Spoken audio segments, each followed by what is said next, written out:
tal? ¿Cómo están? Buenas noches. Comenzamos un nuevo programa de Panorama Político Económico, como siempre, los jueves a las 21 por la pantalla de Canal 8, en una semana que en el plano nacional ha tenido muchos temas, fundamentalmente lo que tiene que ver con la continuidad de esta investigación a partir de los llamados cuadernos de las coimas, que tiene que ver con una de las causas evidentemente con mayor repercusión en los últimos tiempos, casualmente en uno de los momentos más delicados en términos de lo que se está desarrollando en la política económica en la República Argentina.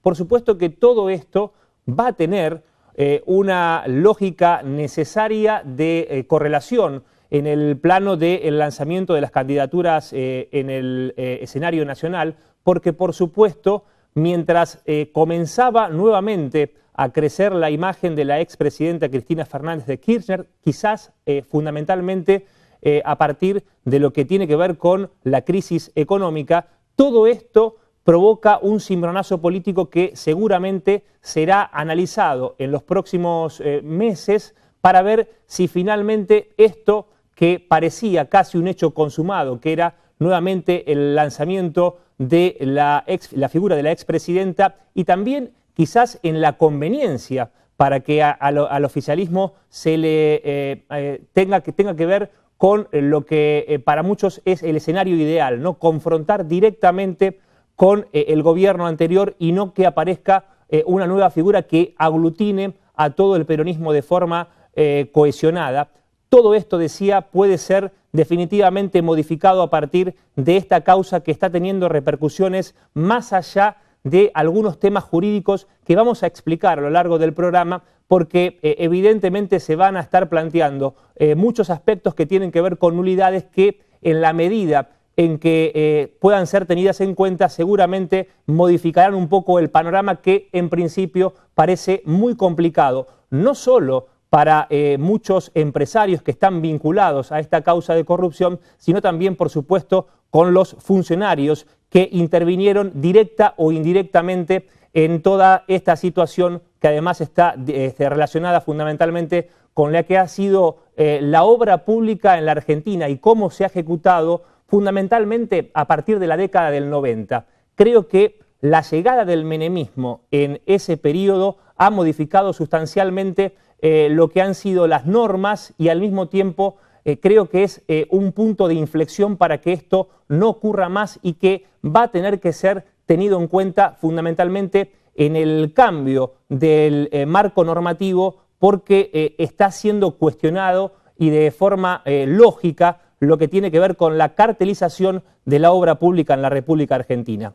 Y en el plano local y regional ha impactado muchísimo lo que ha sido también por el mismo juzgado federal que impulsa esta causa, el llamado por otro tema a indagatoria del intendente de la ciudad, José Luis Freire, porque esto en realidad aparece no habiendo sido publicitado en principio cuando fue indagado, sino a partir de lo que ha sido una conferencia de forma conjunta por el bloque de la Unión Cívica Radical y que evidentemente ha provocado que se hayan tenido que dar ciertas explicaciones con respecto a este tema que también vamos a desarrollar a lo largo de este programa de Panorama Político Económico. Ahora hacemos una breve pausa comercial. En instantes va a estar con nosotros aquí en el estudio el concejal del radicalismo, Juan Ignacio Pellegrini, y también más tarde estará la edila del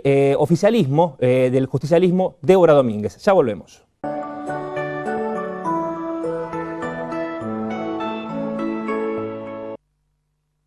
Julio Eguiman, diputado provincial.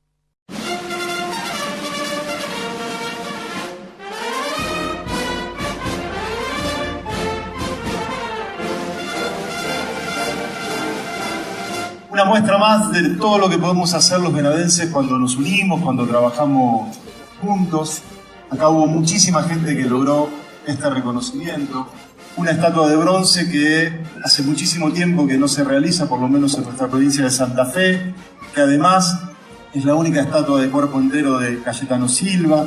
Tenemos reconocer al querido Raúl Bertolini, seguramente desde el cielo estará sonriendo, viendo este logro. Este homenaje a Cayetano Silva tiene que ver con construir un buen presente y un mejor futuro entre todos los venadenses, entre todos los hermanos latinoamericanos. Muchísimas gracias.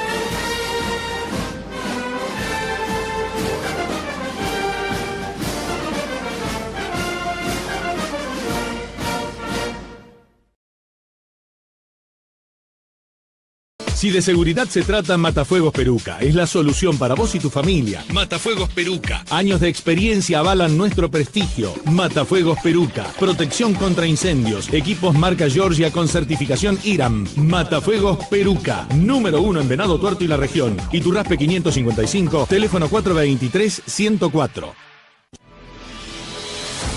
El compromiso de la Cooperativa de Obras Sanitarias con la salud pública es nuestra principal prioridad. La planta de agua potable asegura el abastecimiento constante, ampliando su capacidad técnica y productiva. Nuestras redes de agua se expanden día a día, llevando calidad de vida a la población. Cooperativa de Obras Sanitarias de Venado Tuerto, avanzando con la ciudad. Lisandro Enrico, senador provincial, Departamento General López.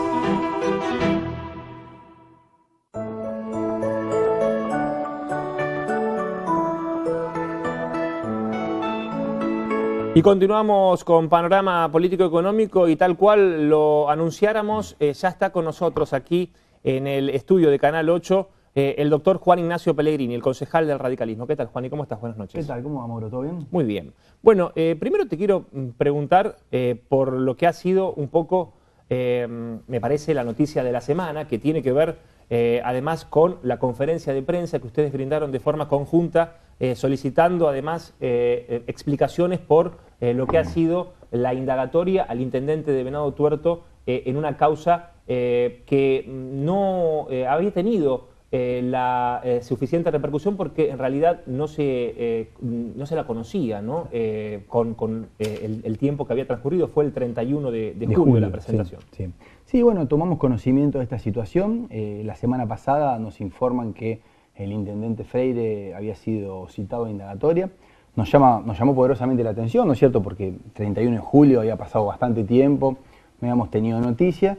Empezamos a investigar, a indagar un poco, nos comunicamos con gente, yo soy abogado, conocía a algunas personas del Poder Judicial que me contactó con la gente del juzgado de Bonadía, el juzgado federal.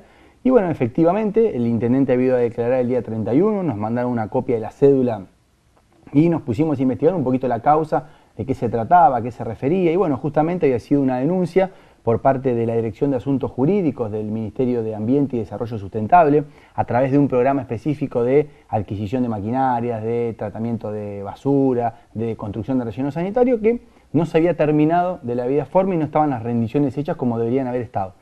En ese caso, lo primero que hicimos, y lo hicimos de acuerdo a nuestro carácter de concejal, nosotros somos concejal y además de legislar también tenemos que controlar al Ejecutivo, y bueno, hicimos esta conferencia para dar a conocer esta noticia y obviamente pedir lo más importante, informes acerca de esto y pedir la explicación también del intendente, ¿no? Queríamos saber si efectivamente había sido citado a declarar, si estaba citado en carácter de qué. Cuando vemos la cédula era notificado en razón del artículo 294 del Código Procesal Penal de la Nación, que establece claramente cuando el juez tiene sospechas suficientes de que una persona ha estado o ha estado involucrado o ha sido parte de la comisión de un delito. El juez tiene la plena prueba y la plena facultad de llamarlo a indagatoria para que esta persona se defienda, para que interponga algún escrito, para que se pueda defender, para que pueda también presentar documentación al respecto.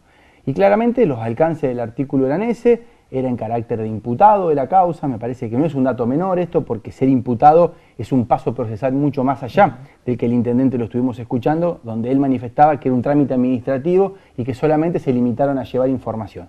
Eso fue fehacientemente así, pero fue en carácter del marco de una investigación judicial y él en carácter de imputado. Entonces, ahí nosotros nos llamó la atención y queremos obviamente avanzar en este tema porque sin dudas es plata que debería haber venido a Venado Tuerto a través de un programa específico y hoy quizás no se ve reflejado en lo que es la planta de tratamiento. Juan Ignacio, en esta causa están procesados dos ex jefes de gabinete durante el gobierno de Cristina Fernández de Kirchner, que son Jorge Capitanich y Aníbal Fernández, y fue sobreseído a Val Medina. Sí, efectivamente. Y hay también muchísimos intendentes que han sido citados. Esto también es un tema para declarar. O sea, hay 150 intendentes en principio que iban a ser citados, de los cuales solamente citaron a 95. Digamos, no es un dato menor, porque también se quiere hacer ver como que la situación es de que fueron 150 intendentes, y en realidad lo que fueron 150 intendentes dentro de la investigación, pero que luego fueron citados solamente 95. Bueno, esto ¿cómo te parece que puede repercutir y las implicancias que va a tener en el corto plazo, ¿no? Porque, por supuesto, habrá que ver si se modifica el estado procesal a partir de esta indagatoria. Una vez que ocurre, puede modificarse o no. Sí, ahí el juez tiene 3 medidas para tomar, que es el sobreseimiento, que es la falta de mérito o que es el procesamiento. A ver, nosotros lo hicimos en carácter de concejal, de pedir la información necesaria. El intendente se acercó ese mismo día a la sesión del día miércoles y presentó la documentación respectiva. A ver, también nosotros no vamos a ser peritos de la causa, ni jueces ni fiscales, ¿no es cierto? Para eso está la justicia interviniendo, está investigando. Lo que nosotros queríamos saber era también cuál había sido la respuesta del intendente ante el requerimiento judicial de presentarse a la indagatoria. Y esa era nuestra inquietud, y me parece también la inquietud de todos los venadenses, porque acá no estamos hablando de una cuestión personal o particular, estamos hablando de una cuestión que involucra un tratamiento de una cuestión pública, que es primero fondos públicos y segundo de la construcción de algo tan importante como es la planta de tratamiento de residuos.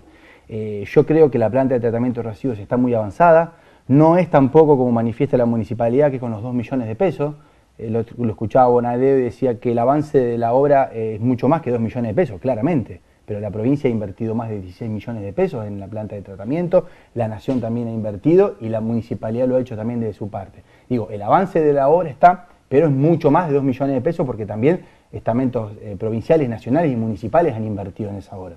Habrá que ver entonces cuáles son los fondos que se destinaron en principio, este programa a nivel nacional y lo que, por otro lado, fueron los aportes a nivel provincial, porque en ese sentido creo que por allí pasará el esclarecimiento de esta situación. Tal cual. Es ver si desde los aportes nacionales, en el cual se habían comprometido en el año 2013, estamos hablando de algo viejo, 2 millones del año 2013, no es lo mismo 2 millones hoy en el año 2018, y constatar, obviamente, hacer una constatación o hacer una requisa o pesquisa, de que si la documentación adjuntada en este momento tiene correlato con la construcción y que no sea, obviamente, superpuesto, es decir, que no haya sido la misma rendición a la provincia y a la nación.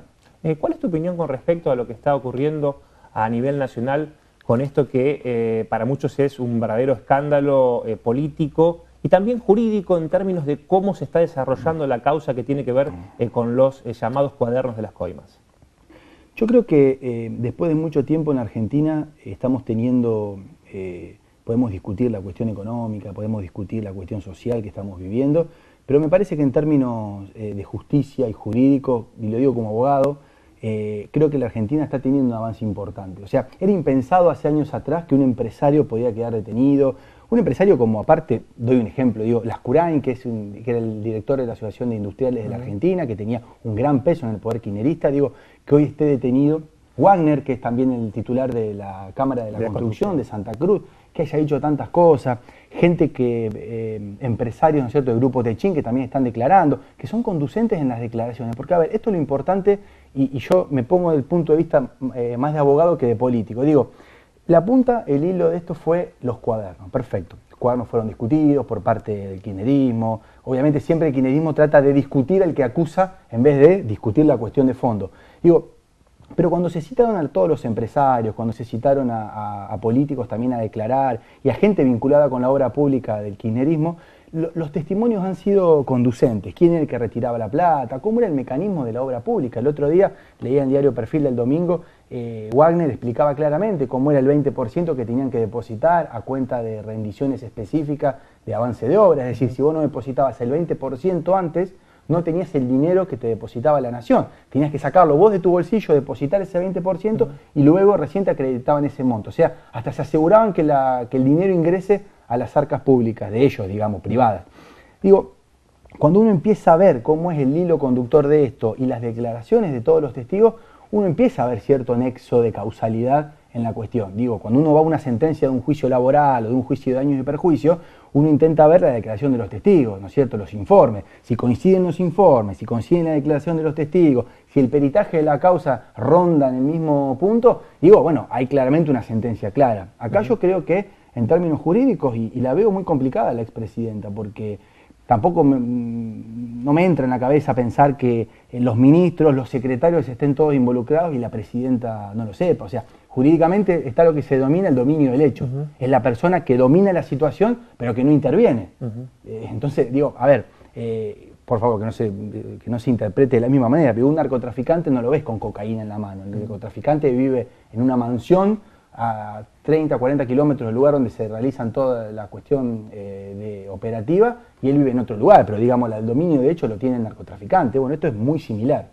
Bueno, la causa tiene en principio un problema serio que tiene que ver con que se está analizando en la base sobre fotocopias y no sobre originales, que finalmente, después de haber dicho otra cosa, el chofer de Barata, la mano derecha de Julio Devido Centeno, declaró que los había quemado directamente. Pero también hay otros aspectos en cuanto a que esa causa no fue a sorteo, lo que se conoce en realidad como que se arrogó la causa a un juez, el llamado Forum Shopping, para tener directamente el impulso. De hecho, la expresidenta en su escrito de defensa plantea que en 5 de las 6 causas que se desarrollan a ella, con ella como imputada, están a cargo del mismo juzgado. ¿Vos ves posible que esto tenga avances a partir de esas anomalías que por ahí pueden llegar a ser planteos de nulidad? ¿O la figura de la ley del arrepentido ha provocado que se pueda avanzar por otro lado, más allá de ese dato, que a mí no me parece menor, que tiene que ver con la imposibilidad de hacer pericias sobre el tiempo, además, en el cual se fueron desarrollando estos escritos? Sí. A ver, vamos a analizar parte por parte. Obviamente uno no puede condenar a una persona por una fotocopia, eso es claramente, uno como abogado cuando ingresa un expediente a la justicia es la fotocopia y el original, si no directamente no hay cotejo de firmas, nada. Lo que sí, a través de esa investigación y declaración y de la ley del arrepentido, uno puede empezar a atar cabos y empezar a hilvanar estas cuestiones vinculadas a lo que decíamos antes, declaración de testigos, pericias, informes técnicos. Ahí es donde me parece que en esa línea está trabajando la justicia y yo no veo que esté equivocado. A ver, digo, tenemos esta información. Obviamente que en las cuestiones penales no vamos a tener, si no sería, no vamos a tener a la persona donde entró, mató, dejó la mancha de sangre, tenemos el ADN, automáticamente tenemos la prueba y está condenado. Digo, también los testigos empiezan a jugar cuestiones vinculadas a la actividad probatoria que va paralelamente a eso. Y ahí es donde empieza a jugar también la cuestión penal. No tenemos un contrato donde hayan firmado y donde lo podamos exhibir. Por eso la cuestión penal también tiene particularidades específicas en cuanto a la prueba. Y segundo, que la expresidenta creo que se equivoca en ese punto, digo, es una defensa, pero no creo que sea, porque se le está investigando por asociación ilícita. Y la asociación ilícita permite que el juzgado tome como una cuestión también de economía procesal y de celeridad procesal, lo tome el mismo juzgado que está interviniendo, por la posibilidad también de que se puedan fugar pruebas, de que se pueda pensar en que el hilo de conducción de la causa y de investigación tiene que ir por el mismo camino. Entonces ahí interviene Bonadío, que viene investigando Tesur y demás cuestiones vinculadas a lo que él estima, y lo tendrá que probar también el fiscal, que es una asociación ilícita. Yo creo que en ese sentido, y también con la particularidad que es una cuestión penal, recordemos que la cuestión penal tiene ciertas particularidades diferentes al civil y comercial. Hoy también me lo preguntaba un colega, y yo digo, no hay contrato firmado, no tenemos documentación, porque uno no firma en estas cosas, es más, y todo es por documentos que están tirados, que uno tiene que ir componiéndolos, digo, y ahí se empieza a fomentar la causa e investigar. Y por último, no me acuerdo la última pregunta. No, con respecto a lo que te decía de la figura de la ley del arrepentido, porque hay muchas confesiones directamente de un delito que en principio es el cohecho, sí, y la participación activa de empresarios que, buscando además atenuar la pena y de hecho lograr en principio la excarcelación, modifican sustancialmente lo que en origen la causa tiene una falta de sustentabilidad por esta cuestión probatoria. Son fotocopias y no están los originales. Bueno, un tema ahí, para que la gente entienda la ley del arrepentido. O sea, no es que cualquier persona puede ir y hablar y decir lo que le parece, cómo le parece, mirá cómo te jodí. Digo, Primero que la línea es hacia arriba, no podemos nunca acusar a un subalterno o a un empleado. Segundo, se firma un convenio entre el arrepentido, en teoría, y la Fiscalía y el juzgado. Donde tiene que homologarlo el juzgado. Tiene que homologarlo el juzgado y donde se establecen ciertos parámetros para avanzar en la causa. Si después vemos que el arrepentido mintió, que no existe nada de lo que comenta, que las personas que intervinieron en su relato no tienen intervención en el hecho ilícito, ahí vemos que la persona mintió y se la juzga con el mismo poder de la ley antes de, digamos, de que se haya presentado como arrepentido. Digo, esto hay que tenerlo en cuenta también, porque es parte de la mecánica de la ley del arrepentido. Podemos discutirla después si es justa o no. Yo tengo hasta mis ciertos reparos con esa cuestión. Yo no creo, las moratorias, siempre se termina perdonando al incumplidor en pos de la justicia. Digo, y acá me parece, por cuestiones, digo una moratoria, porque digo, siempre uno espera a veces la moratoria, mucha gente para ir a pagar, digo, esto lo hace todas las municipalidades, todo el Estado para recaudar un poco más de lo que viene recaudando. No está mal. Lo que sí digo es si es justo o no es justo. Ese es mi planteo. Y la ley del arrepentido plantea esto, me parece. O sea, uno puede ir a hablar, puede arrepentirse, pero mientras tanto vos también participaste en el delito. Y entonces aprovechás una situación posterior para algo que cometiste hace unos años atrás, porque la ley es del año 2016, y es la primera ley que empieza a jugar retroactivamente. Digo, tiene muchas cuestiones discutibles. Si es justa o no es justa. Está sancionada, no está atacada de inconstitucional, la ley está vigente. Sí, también en los planteos que vos estabas haciendo se puede sumar lo que ha sido el blanqueo fiscal, por ejemplo, ¿no? Que todos los gobiernos lo hicieron, todos los gobiernos lo hicieron, y es legítimo, Ahí entran a jugar un montón de cuestiones vinculadas también a quiénes pueden blanquear, cómo pueden blanquear, de qué manera pueden blanquear. Nadie se tiene que asustar si uno viene a blanquear 3, 4, 5 millones de dólares, está permitido. Lo mismo que la ley de ahora, la que se está planteando de una moratoria, un perdón para la gente que tiene empleados en negro.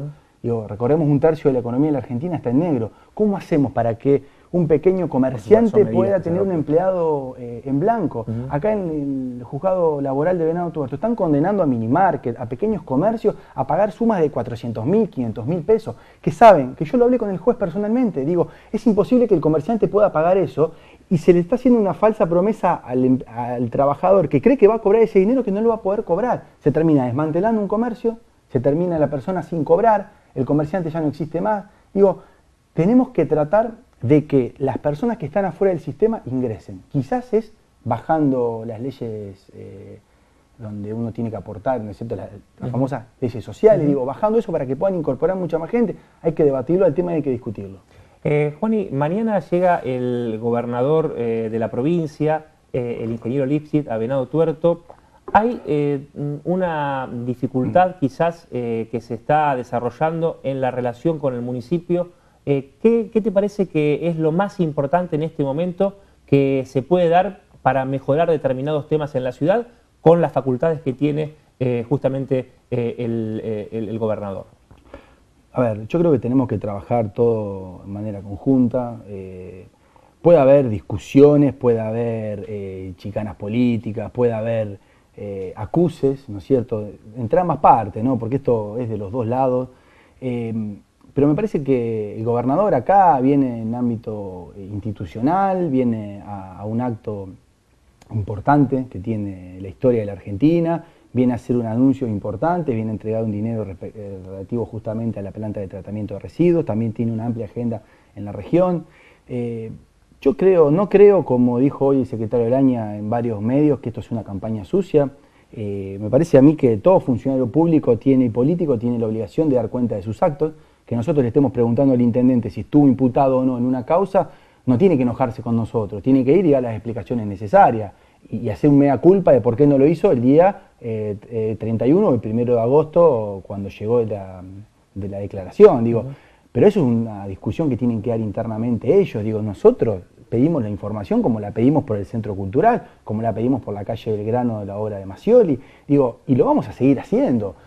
Le decía hoy en una reunión que tuvimos en la cooperativa eléctrica Alaña mismo, digo, si se van a enojar de esta manera, vayan al psicólogo porque se van a seguir enojando durante todo este tiempo, porque lo vamos a seguir haciendo. Y es nuestro deber aparte hacerlo también. A nosotros la gente nos elige para legislar, pero también para controlar. Entonces lo vamos a seguir haciendo, vamos a seguir indagando y tratar, yo siempre digo, de respetarnos personalmente a cada uno. Me parece que la política tiene un límite que es las personas, todos tenemos familias, todos vivimos en Venado Tuerto, nos cruzamos, tengo excelente relación con los concejales del PJ, excelente relación, creo que en muchos temas trabajamos bien en forma conjunta, pero cuando tenemos que hacer nuestra tarea la vamos a seguir haciendo.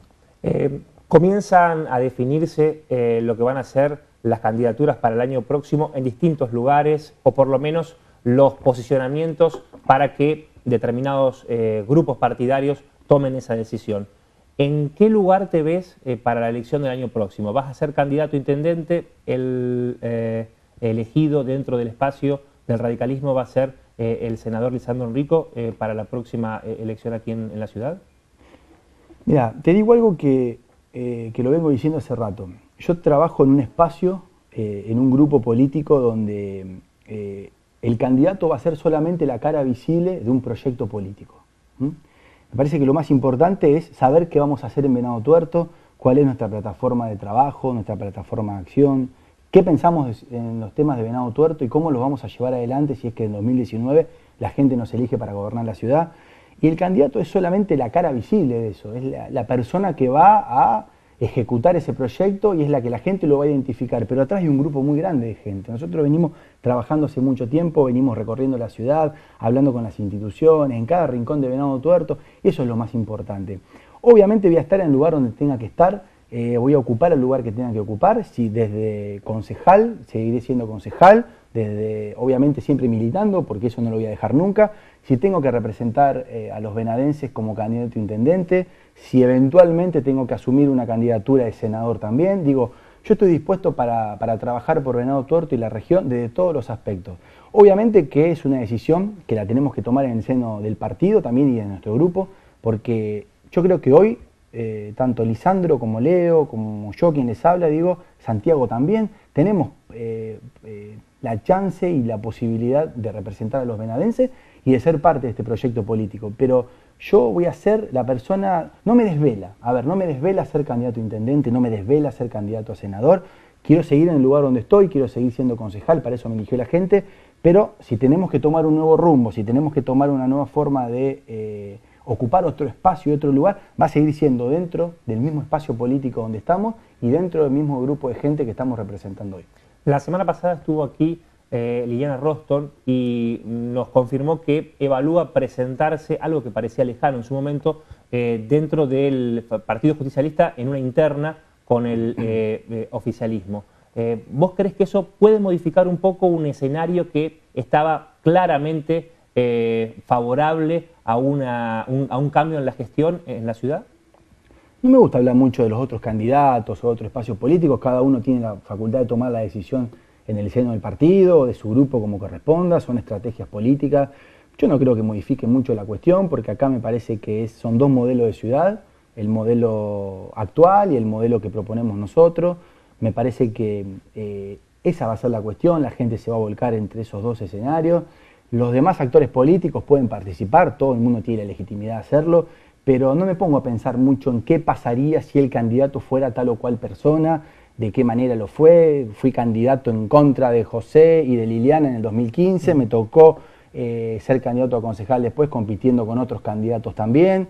Yo creo que desde que empecé en política, por lo menos, siempre nos fue bien en términos generales y vamos a seguir en ese camino. Nunca me pongo a ver quién es contra quién me toca enfrentarme. Digo, la última vez que lo hice fue cuando jugaba al tenis, que tenía 13 años, que no me gustaba tocarme con los buenos y me tocó jugar contra Casuso, que me ganó 6-0, 6-1. Digo, esa fue la última vez que no quería que se presente tal candidato, pero ahora ya pasó mucho tiempo. Juan, y muchas gracias por estar aquí con nosotros. Muchas gracias por la invitación. Hacemos una nueva pausa comercial. En instantes estamos conversando con la concejala del Partido Justicialista, Débora Domínguez. Ya volvemos.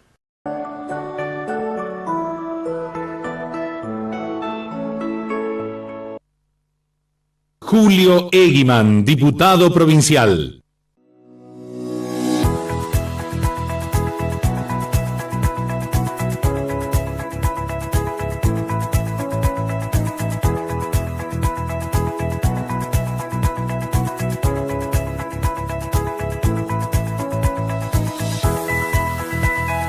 Esta escuela con casi 20 chicos, ya 20 chicos, más de 20 chicos participando, más las mujeres que se han sumado, es una alegría enorme para la ciudad.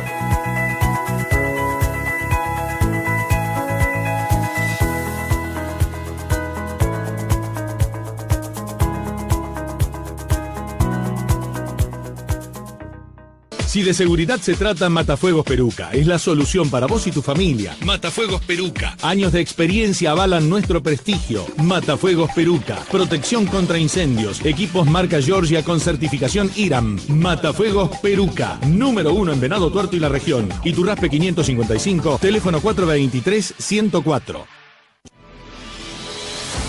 El compromiso de la Cooperativa de Obras Sanitarias con la salud pública es nuestra principal prioridad. La planta de agua potable asegura el abastecimiento constante, ampliando su capacidad técnica y productiva. Nuestras redes de agua se expanden día a día, llevando calidad de vida a la población. Cooperativa de Obras Sanitarias de Venado Tuerto, avanzando con la ciudad. Lisandro Enrico, senador provincial, Departamento General López. Y continuamos con Panorama Político-Económico y estamos con la presencia de la concejala del Partido Justicialista, Débora Domínguez. ¿Qué tal, Débora? ¿Cómo estás? Buenas noches. Muy bien, buenas noches, Mauro. Bueno, primero te quiero consultar con respecto a esto que ha sido un poco la noticia de la semana, que tiene que ver con lo que fue un llamado indagatorio que ha tenido que presentarse el intendente de la ciudad. Sí, tal cual es. Lo que vos decís es una presentación ante el juez que lo convocó, digamos, sabemos que esto es una causa no en contra del intendente, sino en contra de, o que se está investigando en su momento lo que son secretarios ministros, perdón, de coordinación de gabinetes, y bueno, él se presentó a dar su declaración junto a, bueno, recién lo escuchaba a Juan Ignacio, ¿no? Junto a otros intendentes de distintas localidades de la provincia de Santa Fe y de otras localidades, y fue a dar su declaración, digamos. Nosotros lo entendemos como una muestra más de tener la posibilidad de aclarar y de presentar lo que ya está en evidencia en nuestra ciudad, que son fondos emitidos por el gobierno nacional en aquel momento, en los cuales se había firmado un convenio por 8 millones, fueron entregados 2, y bueno, y hoy la planta de tratamiento es una realidad que muchos hemos pisado, muchos conocemos, y no solamente hay 2 millones, sino hay más de 30 millones invertidos en la ciudad en relación a este tema. Con respecto a lo que también es una causa que lleva adelante el juzgado de Bonadío, que tiene que ver con lo que ha sido conocido como el cuaderno de las coimas, que para muchos también está vinculado al financiamiento de la política, porque tiene que ver con aportes que han realizado empresarios que de hecho funcionarios han admitido que han percibido justamente para realizar determinados gastos en las campañas.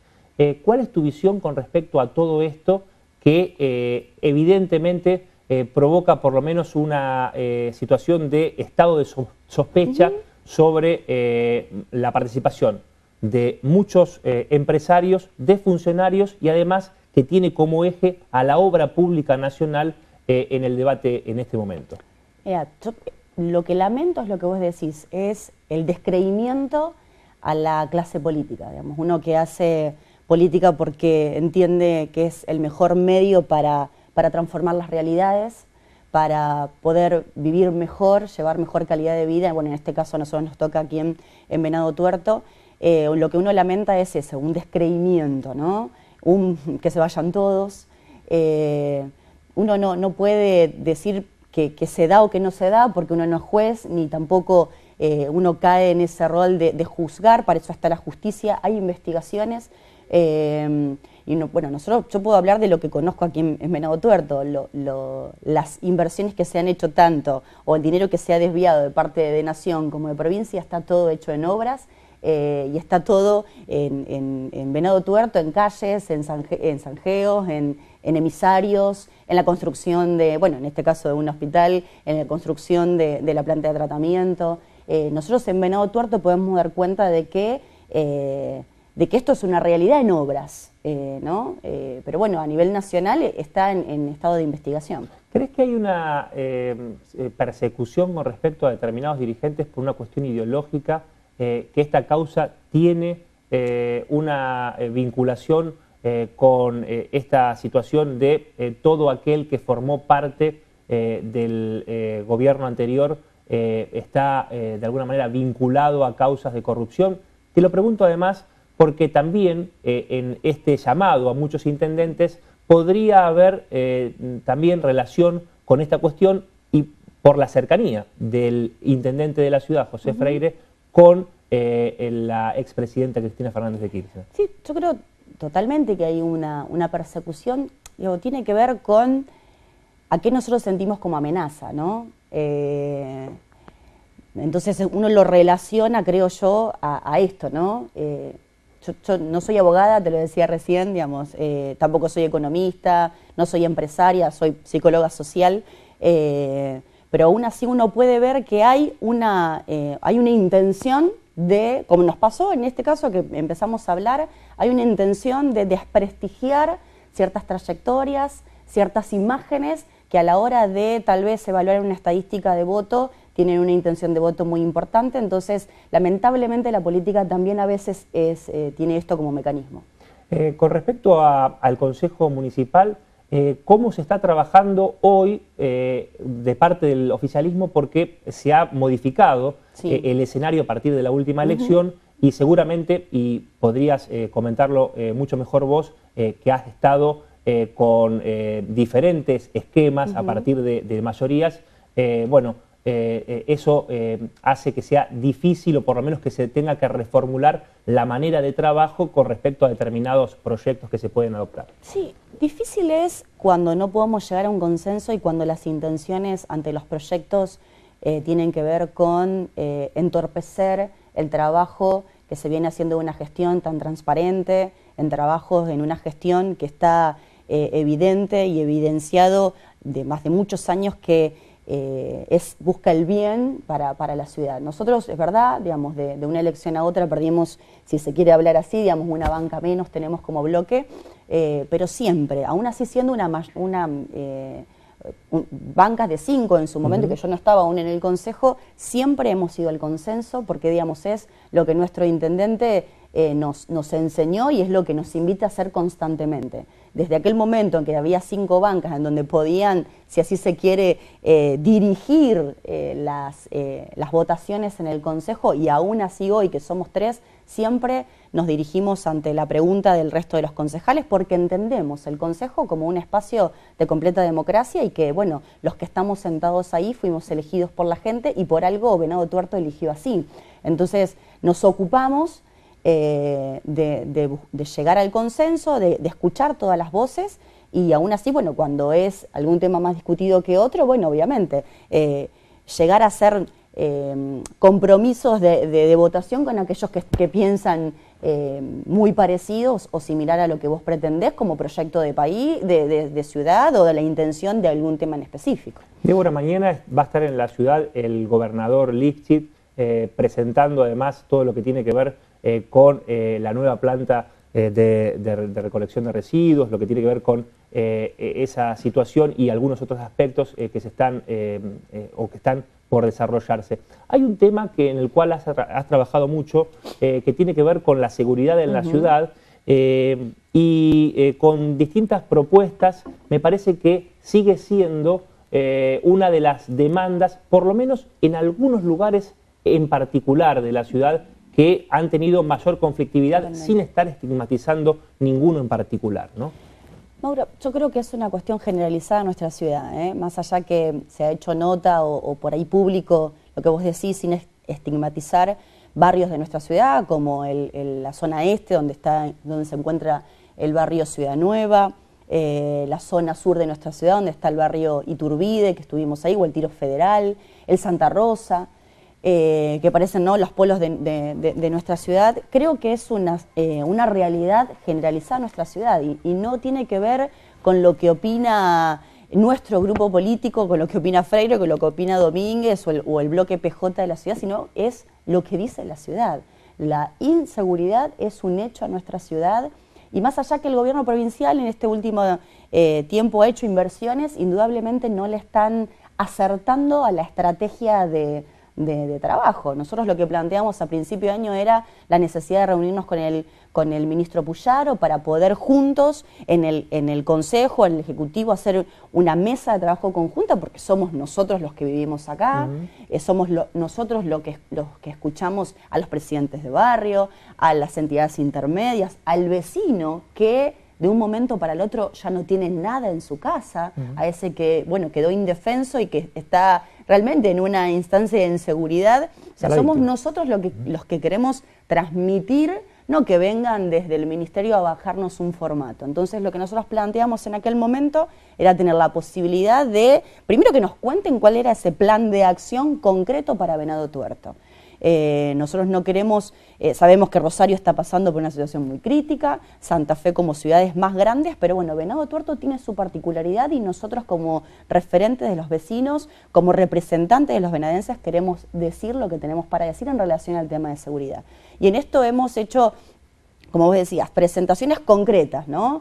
Una es la posibilidad de que el gobierno provincial, el gobernador junto al ministro Puyaro determinen de una vez por todas la posibilidad de que nuestro sistema de videovigilancia y monitoreo tenga un handy que esté en conexión directa con el 911, no interfiriendo en esa onda, pero sí en la escucha constante y permanente para poder hacer un trabajo digo más porque se viene trabajando bien conjuntamente, pero podemos mejorar mucho más. En este caso, el miércoles hicimos la presentación también para que el gobernador junto al ministro Puyaro definan por sí o por no la posibilidad de que Vialidad sea un inmueble propio para que se establezca Gendarmería Nacional, ya que desde Nación tenemos la posibilidad de que se transforma en un escuadrón de investigación. Estos son avances muy importantes, además del avance que, primeramente encabezando el señor Intendente junto a todas las entidades intermedias y a las fuerzas políticas, ya contamos con el Juzgado Federal, que es un avance importantísimo para nuestra ciudad y región.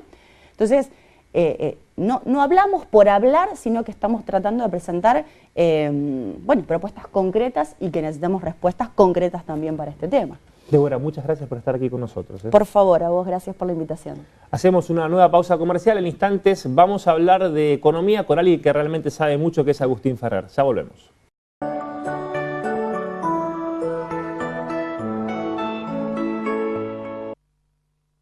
Julio Eguiman, diputado provincial.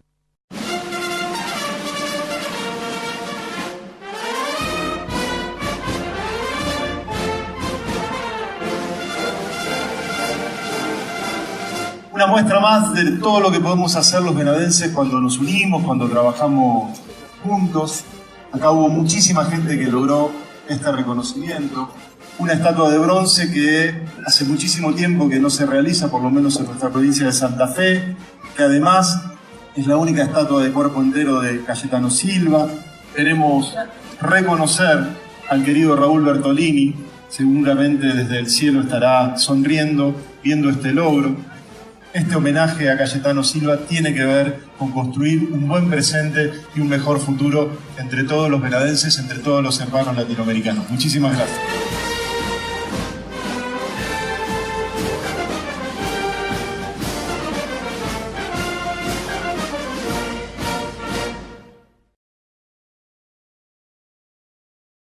Si de seguridad se trata, Matafuegos Peruca es la solución para vos y tu familia. Matafuegos Peruca. Años de experiencia avalan nuestro prestigio. Matafuegos Peruca. Protección contra incendios. Equipos marca Georgia con certificación IRAM. Matafuegos Peruca. Número 1 en Venado Tuerto y la región. Iturraspe 555. Teléfono 423-104. El compromiso de la Cooperativa de Obras Sanitarias con la salud pública es nuestra principal prioridad. La planta de agua potable asegura el abastecimiento constante, ampliando su capacidad técnica y productiva.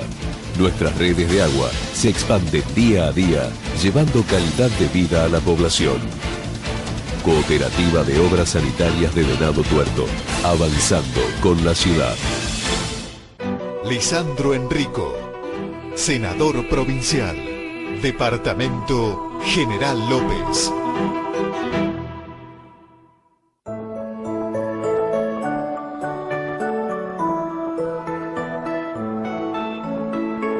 Regresamos de la pausa comercial y estamos aquí en el estudio con la presencia de Agustín Ferrer, con quien siempre nos da mucho gusto hablar de economía. ¿Qué tal? ¿Cómo estás, Agustín? Buenas noches. ¿Qué tal? Buenas noches, ¿cómo estás? Bueno, ¿cómo ves la economía hoy? Pasó no mucho más de un mes y me parece que las cosas siguen estando nuevamente muy convulsionadas. Ha habido una nueva corrida cambiaria, el dólar está por encima del 30%. Los últimos índices inflacionarios realmente son muy malos. La inflación de julio estuvo por encima del 3%. Se acumula una inflación anual que ya está por encima del 30% y que obviamente todo eso hace pensar en la necesidad de un nuevo acuerdo, o por lo menos algo que puede especularse ciertamente, que es la solicitud de un perdón del conocido waiver al Fondo Monetario Internacional. A poco más de un mes de haber celebrado finalmente el primer desembolso, la economía argentina ha perdido prácticamente todo lo que se le ha otorgado nuevamente en fuga de divisas. ¿Cómo sigue esto? Todo lo que vos mencionás tiene una palabra, digo yo, que es un denominador común, que es el modelo. Este es el modelo económico que viene planteando esta gestión desde que inició hasta el día de hoy y que lo han reafirmado y que lo reafirman cada vez que tienen oportunidad. Por supuesto que en su momento, nosotros en alguna de las otras ocasiones hemos hablado que llevaban a la discusión si había que hacer este ajuste de manera paulatina o en estado de shock. Los que le reclamaban por derecha al gobierno hablaban de una cuestión de que era necesario cortar con el gasto, achicar el gasto e ir a un ajuste más en estado de shock. Pero en realidad el programa era el mismo, era el de ajuste. Hoy estamos viviendo todas las consecuencias y son las mismas que se van a seguir dando porque esto parte de un modelo económico. Vos mencionabas recién algunos puntos para que podamos ir trabajándolos. El tema del dólar en alza. El dólar en alza tiene diferentes factores que pueden ser evaluados. Uno principal es que hoy se encuentra totalmente liberado a los mercados. Si bien el gobierno interviene poniendo a la venta, si se quiere, divisas a valores un poco más bajos para tratar de retenerlo, la verdad que no es un dólar que esté administrado. No es un dólar administrado. En un país donde históricamente siempre tuvo problemas con la moneda por una cuestión de restricción cambiaria, es fundamental administrar la divisa.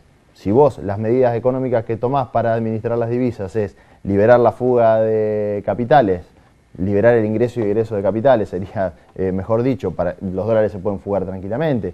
Si vos a las exportaciones no le ponés un límite para que esas exportaciones sean liquidadas, que son los únicos dólares genuinos que pueden ingresar, vas a tener problemas. Si vos no pones aranceles a las importaciones, que tenés que pagarlas con dólares, vas a tener problemas. Por lo tanto, esto es una consecuencia de diferentes medidas económicas tomadas en el mismo sentido. Por lo cual, es lógico que va a pasar esto. Por otro lado, hay una decisión, creo yo, ya del gobierno de mantener un dólar atado, o si se quiere, que siga correlacionándose con la inflación, para que no pierda esa famosa competitividad. Por lo tanto, estamos en un problema grave, porque en nuestro país el incremento de la divisa del dólar va directamente a los precios, lo cual genera inflación. Esa inflación va a hacer que nuevamente el dólar quede atrasado si no lo corregís. Vuelve a incrementar el dólar, vuelve a generar inflación. Se entiende, digo, genera un círculo vicioso del cual hay una sola variable que es la que no se ajusta. Digamos, hay inflación, se ajusta el combustible, se ajustan las tarifas, se ajusta el transporte, incrementa la divisa, se aumenta todos los otros costos que tienen que ver con la divisa o con el dólar en nuestro país. Ahora hay un solo ítem que es el que no se ajusta, que es el salario. Entonces ahí estamos hablando de un ajuste. Es muy difícil que en una paritaria se arregle con un gremio un arreglo de paritaria del menos 20%. Muy difícil. Ahora, si vos arreglas un 20% y tenés una inflación del 35% esperada para el año, o si tenés un dólar que antes tenía un valor y hoy está un 50% más caro, claramente ajustaste todas las variables menos el salario. El poder adquisitivo de la gente en términos reales bajó muchísimo. Ahí estás hablando de un ajuste. Entonces, un modelo que tiene como principal fundamento el ajuste hacia los sectores de ingresos medios, hacia los sectores más debilitados. Cuando hoy el gobierno toma otra medida para frenar esta subida del dólar, que es el incremento de los encajes bancarios. Y uno en su casa puede decir, ¿a mí qué me importa si a los bancos le subieron el encaje? Bueno, tiene relevancia. Un incremento en el encaje bancario va a hacer que, por ejemplo, a la gente le paguen menos por sus ahorros en plazo fijo, pero principalmente va a hacer que suban las tasas de interés.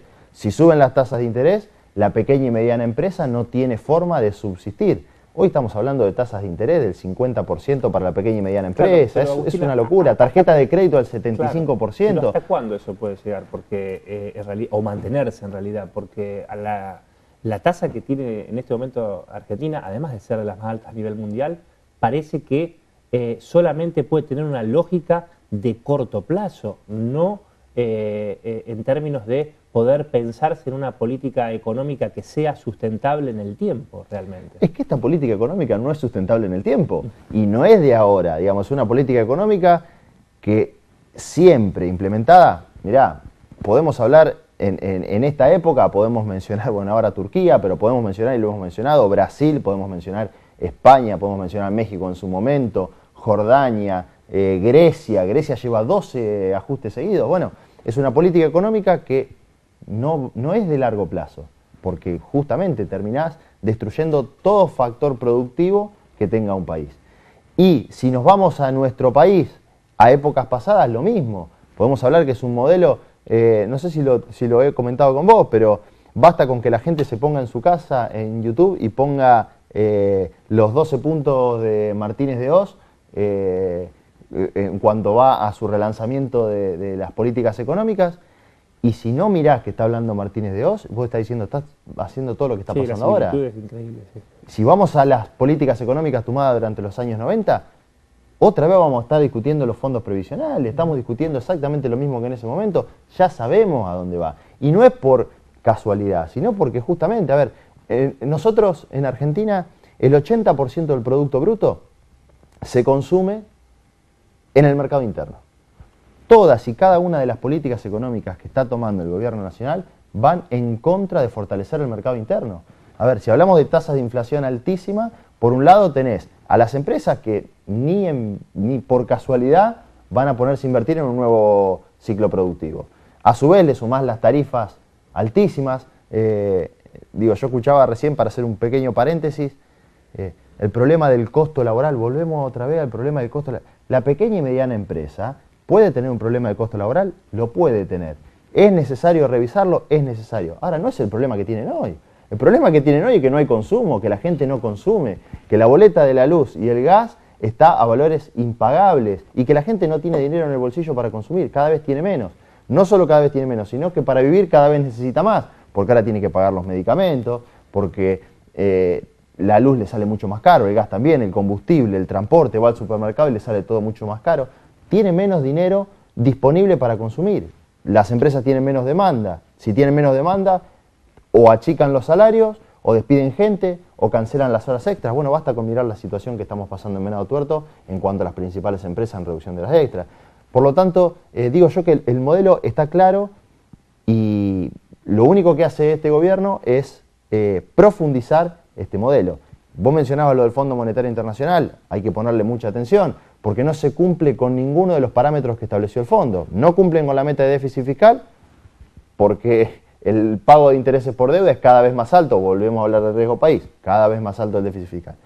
No se cumplen las metas de inflación, no se cumple la actividad económica, vamos a tener inflación por arriba del 30 y pico % y un Producto Bruto que no crece, peor de los escenarios, conocido como esta inflación. Entonces vamos a tener que renegociar. ¿Cómo crees que va a renegociar el fondo? Te pregunto, ¿cómo crees que va a renegociar? De la forma que siempre lo hizo. Tasa más alta y pidiendo más ajuste. Lo único que le interesa al Fondo Monetario Internacional es que vos ajustes las cuentas para poder tener más dinero disponible para pagar intereses. El panorama, el rumbo es el mismo que viene siendo hace un tiempo y las consecuencias son las esperadas. Nada más que cada vez la gente tiene menos resto. Vos preguntabas, ¿hasta cuándo se puede seguir? Y hasta que la gente lo tolere, ¿no? Agustín, en esta lógica, ¿el gobierno llega al año próximo a las elecciones con el acuerdo con el Fondo Monetario Internacional o, como ya se está previendo, va a haber o surge la necesidad de una reestructuración de deuda que parece que no está dispuesto a realizar y algunos ya están hablando de que esta crisis va a ser tan grande que va a terminar nuevamente en un default.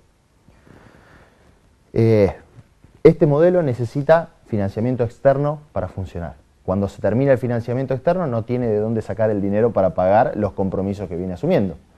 Por lo tanto, dependerá de hasta cuándo el sector externo esté dispuesto a bancar la parada en Argentina. Yo creo que por el momento van a seguir bancando el modelo. Digo, primer revisión, ya todos los números para atrás, y sin embargo no creo que el Fondo Monetario le vaya a decir no te vamos a dar el segundo desembolso. Va a venir este famoso rescate, le van a pedir nuevamente más ajustes, es decir, van a exprimir. Este gobierno recibió un país totalmente desendeudado, con índices de deuda muy bajos, con un crecimiento económico, con una inflación que era alta, pero una recomposición salarial del poder adquisitivo de la gente. O sea, todavía hay resto para que Argentina siga pagando deuda. Por lo tanto, los organismos internacionales que van a seguir prestando, creo yo, hasta que vean, bueno, ahora sí, este gobierno no puede prestar más, listo, le soltamos la mano. Y ahí vienen nuevamente las mismas políticas que rescatan las políticas neoliberales que vienen sucediéndose en la Argentina a lo largo de todo este tiempo. Agustín, muchas gracias por estar aquí con nosotros. No, muchas gracias, Mauro, por la invitación. Hacemos una pausa comercial y enseguida regresamos con el final de Panorama Político Económico.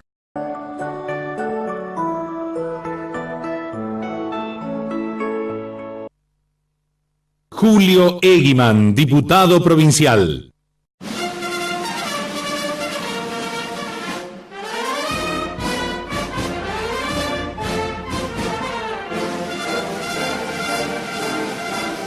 Una muestra más de todo lo que podemos hacer los venadenses cuando nos unimos, cuando trabajamos juntos.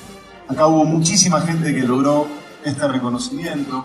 Una estatua de bronce que hace muchísimo tiempo que no se realiza, por lo menos en nuestra provincia de Santa Fe, que además es la única estatua de cuerpo entero de Cayetano Silva. Queremos reconocer al querido Raúl Bertolini, seguramente desde el cielo estará sonriendo viendo este logro. Este homenaje a Cayetano Silva tiene que ver con construir un buen presente y un mejor futuro entre todos los venadenses, entre todos los hermanos latinoamericanos. Muchísimas gracias.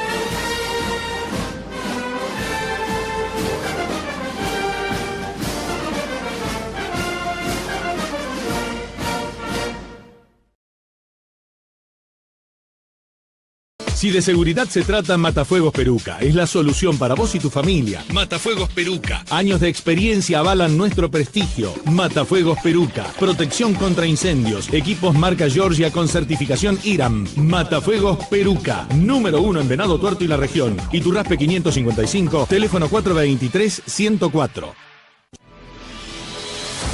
El compromiso de la Cooperativa de Obras Sanitarias con la salud pública es nuestra principal prioridad. La planta de agua potable asegura el abastecimiento constante, ampliando su capacidad técnica y productiva. Nuestras redes de agua se expanden día a día, llevando calidad de vida a la población. Cooperativa de Obras Sanitarias de Venado Tuerto, avanzando con la ciudad. Lisandro Enrico, senador provincial, Departamento General López.